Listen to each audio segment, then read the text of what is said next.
जी, मैं 200% जीत रहा था, लेकिन आखिरी के 3 दिनों के अंदर मुख्यमंत्री एकनाथ शिंदे साहब खुद यहाँ पर आकर बैठे थे और कितना पैसा वो लेकर आए थे। उन 3 दिनों के अंदर पैसे का कैसा नंगा नाच यहाँ पर देखने को मिला था, उसका नतीजा है कि हम जीतते जीतते हार गए हैं करके।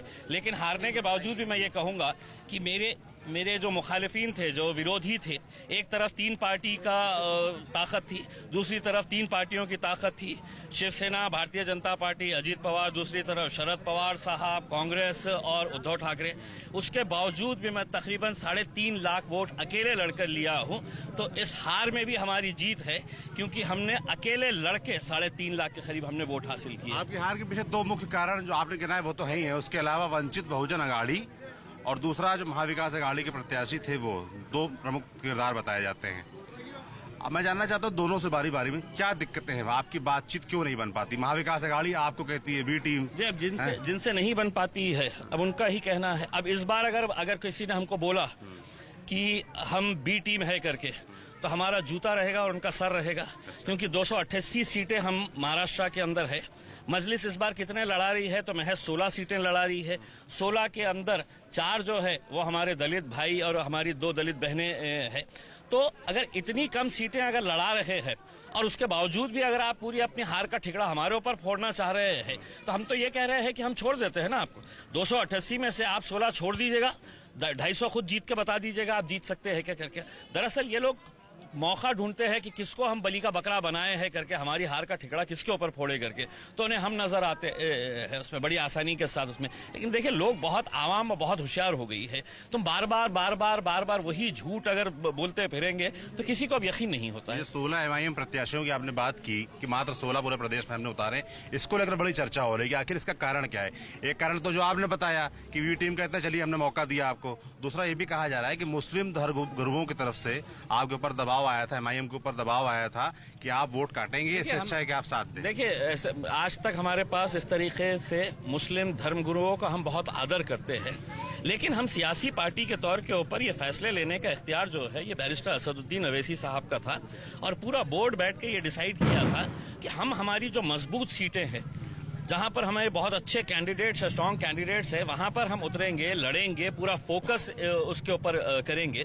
वरना आपको यहां पर ऐसे भी पॉलिटिकल पार्टीज मिलेंगे जो 288 सीटें लड़ा रहे हैं, लेकिन मैं आज आपको लिख कर देता हूं कि एक भी सीट वो जीतेंगे नहीं। उसमें हमारी कम से कम आज के दिन है तो महाविकास आघाड़ी, महायुति दोनों को मालूम है कि एमआईएम ने जो 16 सीटें उतारी है वो बहुत मजबूत है। वो दोनों को हम मुकाबला कर रहे हैं, और 23 तारीख के दिन देखिएगा इंशाल्लाह कैसे नतीजा आएगा। आपके रास्ते में एक मुश्किल और बताई जाती है, वंचित बहुजन अघाड़ी, प्रकाश अम्बेडकर, उनसे क्यों नहीं बात बन पाती है आपकी? गठबंधन देखिए, वो उनसे जवाब लीजिएगा क्यों नहीं बन पाती है करके। उसके बाद है तो हम यकीनन आपको बताएंगे कि हमारी तरफ से तो पूरी कोशिश थी।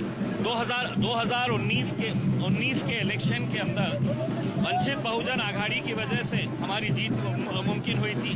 2024 में वो अलग थे, उन्होंने भी इलेक्शन लड़ा, वो भी हारे, हम भी हारे करके। तो हमारी तो ख्वाहिश थी कि हम साथ में मिलकर लड़ना चाहिए। आपने लोकसभा चुनाव के पहले के इंटरव्यू में कहा था कि आपको सभी पार्टियों से ऑफर था, बीजेपी तक से ऑफर था।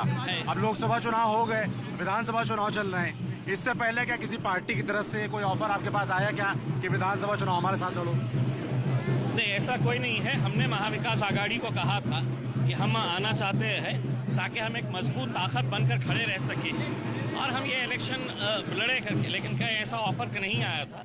अब आप देखिएगा कि इलेक्शन के होने के बाद आप देखिएगा कि अब जिनके पीछे हम थे महाविकास आघाड़ी, उन्हें हमारी चौखट के ऊपर आना पड़ेगा। हमारी सीटें जब जीत कर आ जाएगी तो हम किंग मेकर का रोल अदा करेंगे। किंग मेकर का रोल, तो आप मतलब ये बात डिक्लेयर कर रहे हैं कि अगर जरूरत पड़ती है तो महाविकास आघाड़ी का समर्थन करेंगे? हमने पहले भी कर चुके हैं ये, लेकिन बशर्ते वो इज्जत के साथ, सम्मान के साथ हमारे ओवैसी साहब से बात करना, तब जाकर, क्योंकि हमको महाराष्ट्र के अंदर दोबारा भारतीय जनता पार्टी, एकनाथ शिंदे और अजीत पवार की हुकूमत नहीं चाहिए, महाराष्ट्र की जनता को नहीं चाहिए। और कभी ऐसा वक्त आता है तो यकीनन हम अपने टर्म्स एंड कंडीशंस के हिसाब से उनसे चर्चा करेंगे, बात करेंगे उसमें। और हमारे टर्म्स एंड कंडीशंस क्या है?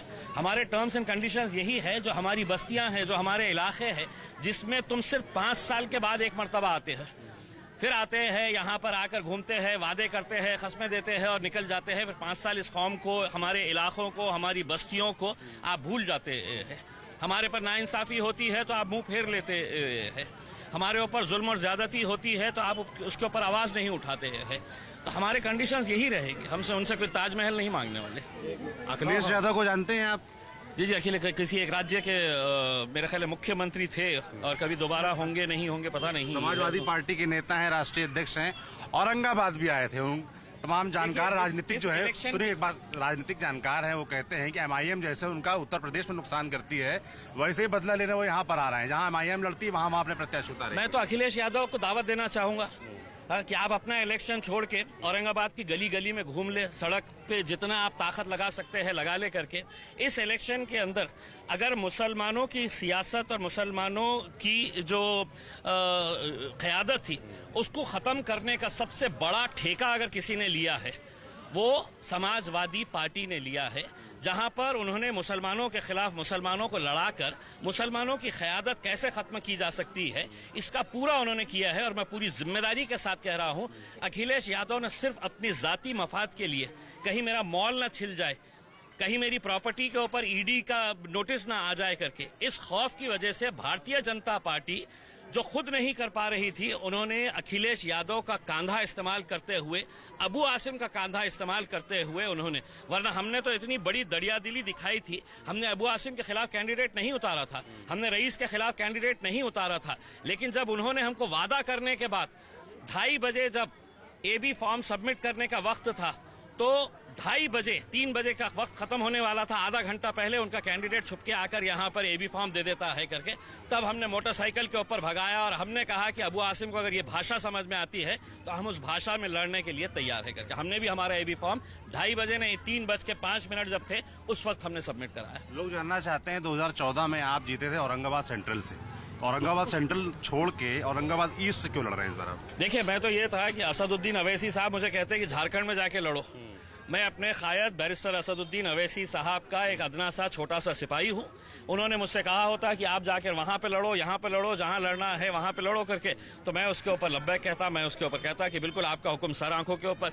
ये साहब का हुक्म था कि तुमने ईस्ट से लड़ना चाहिए, हमने ईस्ट से लड़े हैं। और ईस्ट से लड़ने की वजह भी यही है कि यहाँ पर हमने 2 मरतबा जब इलेक्शन लड़े तो बड़े कम मार्जिन से हम हारे थे। और इस बार भी अगर कोई दूसरा कैंडिडेट रहता तो मुमकिन था कि दोबारा हमको यहाँ पर शिकस्त मिलनी पड़ती। मैं आपको इतना यकीन दिलाता हूँ, औरंगाबाद ईस्ट की जो आवाम है ये मजलिस से बेपनाह मोहब्बत करने वाली आवाम है, बेपनाह मोहब्बत करती है साहब। यहाँ पे इनकी दीवानगी, इनका जोश, इनका जुनून जो है मजलिस के लिए, तो वो बरकरार रखने के लिए और इंशाल्लाह हमको ये दिखाना है कि मजलिस का गढ़ जो है वो औरंगाबाद